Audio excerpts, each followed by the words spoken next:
Hello and welcome back to the channel.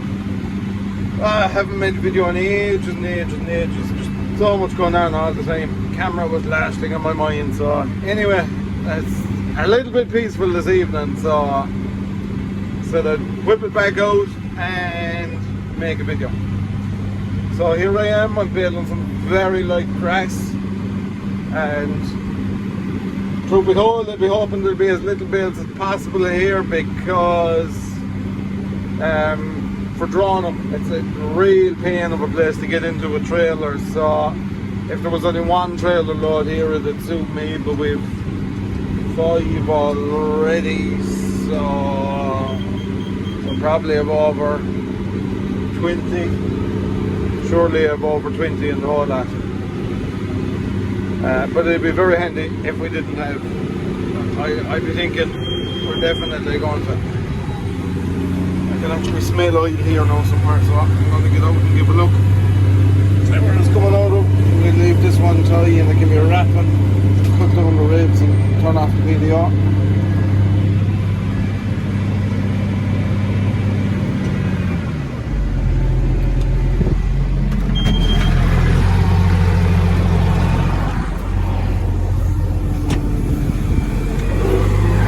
I had a leak here, but no, it's not coming out there anyway. Or in slice. Last couple of days when we were at that job there, the in slice was hissing, to put it mildly. And there's another one right.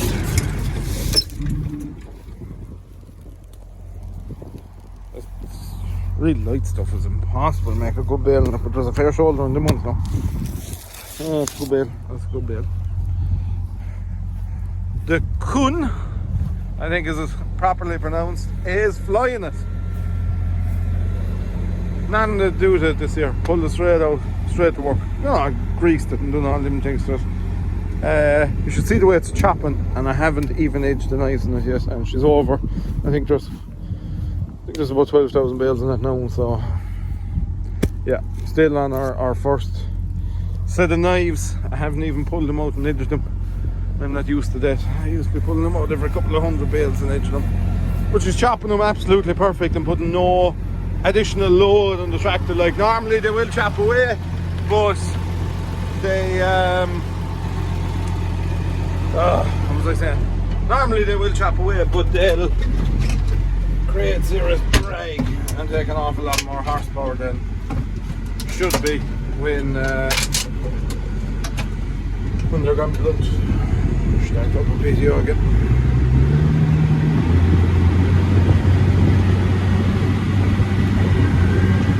See, this big box here is for a sprayer. We upgraded our sprayer to a Hardy Master. It's a 24 meter sprayer, and that's the controls for it. So this tractor was spraying the last couple of days.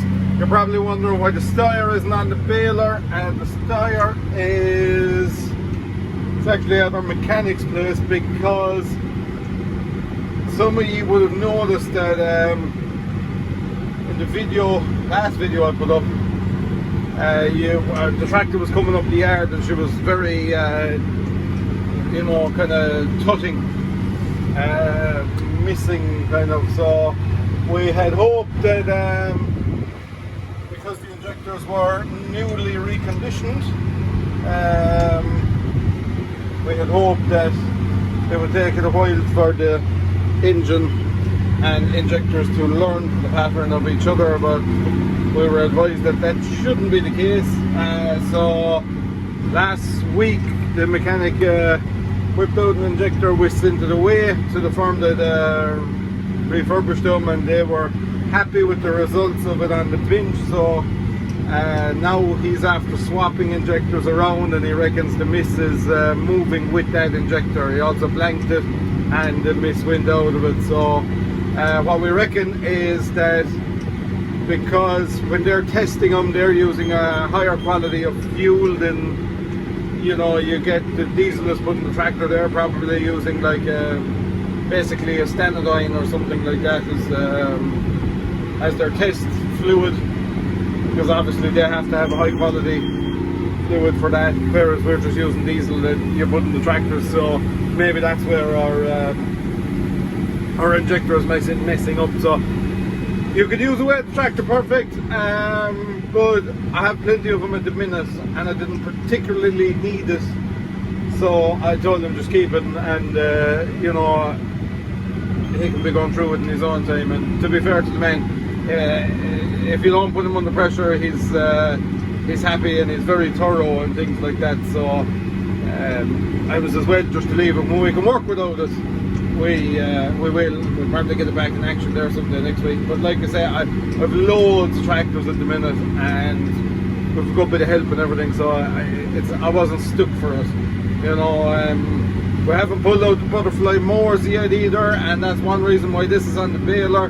We had a lovely, and I mean an immaculate John Deere front mower, but that sold last week or the week before, and we were using one of the back Vikings that I had there for sale.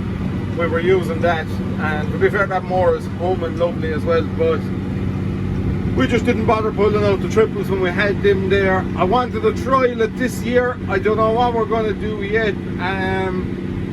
I wanted to see the front and back versus triples argument. I'm 50-50. There's real pluses to both systems and there's real negatives to both systems. So I don't know what we're going to do going forward. Whether I'm going to keep the triples, sell them, I don't know. One huge benefit to the triples is the grouping. I don't care what type of a front and back combination you have, it's not going to group it as even and as nicely as the triples. And grouping is something that saves a lot of time. Like, for example, this place, it's, you know, it was 3-4 miles out of the way. Come out here, give an hour, I suppose, driving around the field raking it. Whereas when you mowed it, it could have grouped it and it would have been the same result because the raw stuff is so light, you know. And the downside into the triples is just the sheer weight of them and the awkwardness, and especially the Pottingers, my older Pottingers, they're a bit awkward because, number one, I prefer if the two mowers folded into a sort of an A shape like this, you know. Whereas the Pottingers are dead straight up, and in fact they tend to ever so slightly lean out, and they're high. They're very high in transport mode on the road, so it's a bit nerve-wracking on the road with them. You have your lift drop to nearly having the frame touch the road, and your mower bed still runs the risk of getting a smack of a lower branch or something like that. So you have to be a bit more careful on the road with them. Tough or on the tractor obviously as well, because you know it's driving 3 mowers, and then I've a lot more versatility with the front and backs because there's 3 tractors with front PDOs on them, ranging from 160 to 195 horsepower, and any one of the 3 of them will run the front and backs, whereas it was always this girl on the triples. Even though she's a 175, I'd say she's putting out a bit more than that, and it was just we were limited to 1 tractor. I'm totally sidetracked my train of thought. That 5-gallon drum is it was put for a makeshift passenger seat. We'd have a passenger this morning, but back to my train of thought. This tractor was glued to the triples. They were slow to take them off. The front and backs are very fast to take them on and off. But and downside to the front and backs is no grouping. Even if you do get ones with groupers, what you're doing is you're putting an awful lot of weight out to one side of the tractor, and I don't like that. And there's one particular reason I don't like it, is around here you have a lot of limestone ground, which in limestone ground you tend to get sharp rises in the ground, and if you fly over one of them, and it's very hard in your cross shaft because there's an awful slap on the mower when it goes sideways. And ground that doesn't have limestone in it, or even some limestone ground around here, is very prone to caves opening up. So you could be driving down along the field and a hole the size of the front wheel could open up, and a lot of fields have dips, previous dips like that were filled in but not properly filled in, and it's just hard on your machine, very hard on your machine, and you risk snapping a cross shaft. and a crash shaft for one of these ain't going to be cheap. And so from there we'll move on to what's current. So the 175 is on the baler. 175 has had a bit of work done to it lately. I had to take off the hub at this side. Drive shaft hanger was rattling out a bit at that side, so we've done that one. This one is actually okay. I needed 2 ball joints because the wheel was out like that. Our TVT needs that job done too. 160 is purring away. Little rattle out of the water pump. We have one above to fit it, but time is another issue.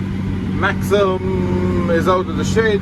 There was 2 young guys who were training in the college here in Tralee, and they came up and they done the forward and reverse synchro on the Maxim, which was pretty bad in it.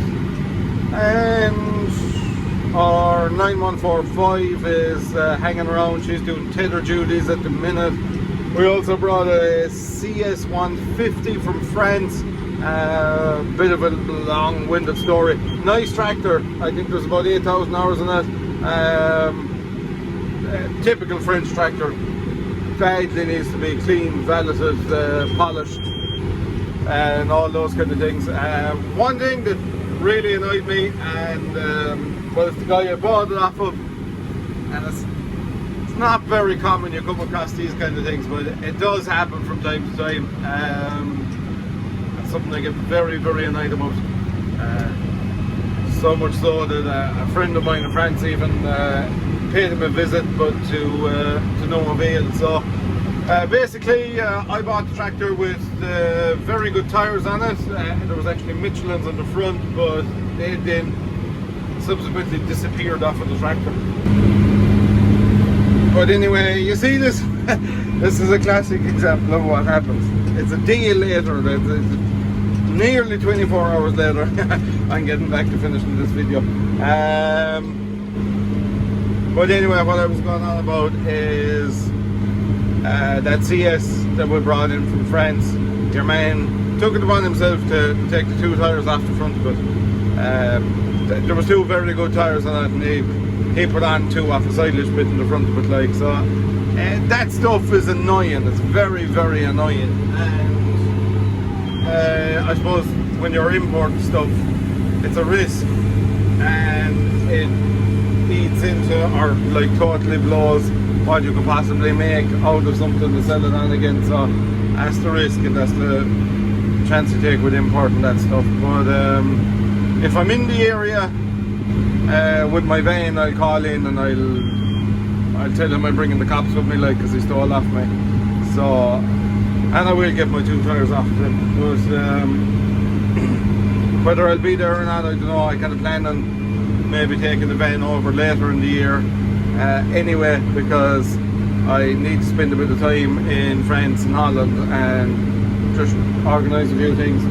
So maybe October, November time, I'll shoot over and do a bit of straightening out, a couple of issues and deals and stuff like that.